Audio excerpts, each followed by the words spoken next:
The international games for this weekend are bookended by some exceptionally exciting games. I covered the Springboks and All Black game that is happening tonight. I covered in my previous video, but the ones I'm talking about are the ones that are happening on Saturday and Sunday. It really starts off with the one I'm looking forward to most. The game between England and Fiji is going to be an interesting one, but in so many different ways from what one would usually expect. Everybody also always expects Fiji to come out with heart and really play uh, to the best of their abilities, but nobody really gives them the credit that they are due. They have a lot of top players. They've actually uh, been performing pretty decently, and they put up a decent display against France last weekend. On the other hand, England has been horrible. Nothing has worked really. They've struggled with discipline, and even though they improved a little bit against Ireland last week, they're still not world beaters. I think based on how Fiji performed last weekend, we might be in for a little bit of a surprise.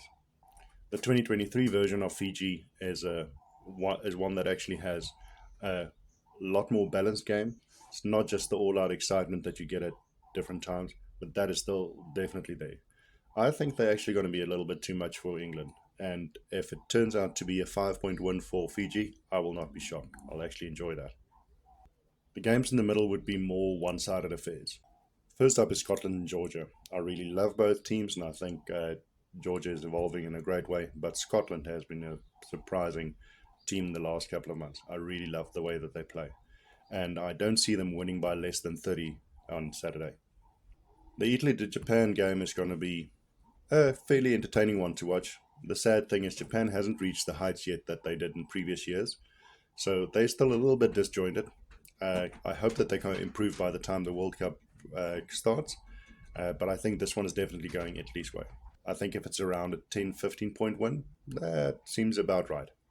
The Spain Argentina one, no reason to get complex about that one. That's going to be a runaway victory for Argentina, 50 points or more, definitely.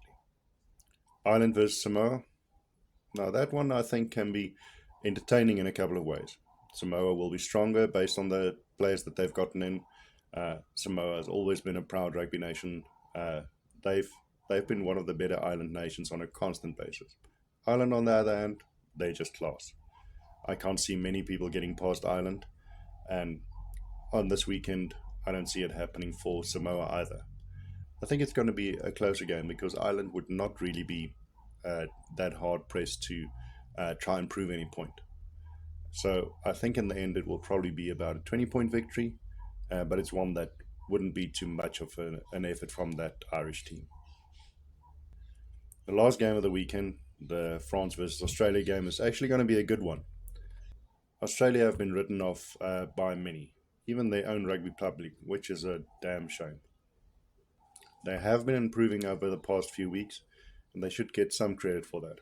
They have Eddie Jones, who's leading the charge there, who's helping them to be molded into a competitive team, and they had the services of Steve Hansen for a couple of days in camp. That was a whole different storm that it caused, but overall, I think they're preparing in a good way for the World Cup. On the day, however, France will definitely still be too much for them. France will probably win by about 15 to 20 without having to put in too much effort into the game. But it will be a good showing overall. And the thing that I'm really looking forward to is just Australia having a few good moments in the game just to prove that they belong. And if that happens, it's going to be interesting at times.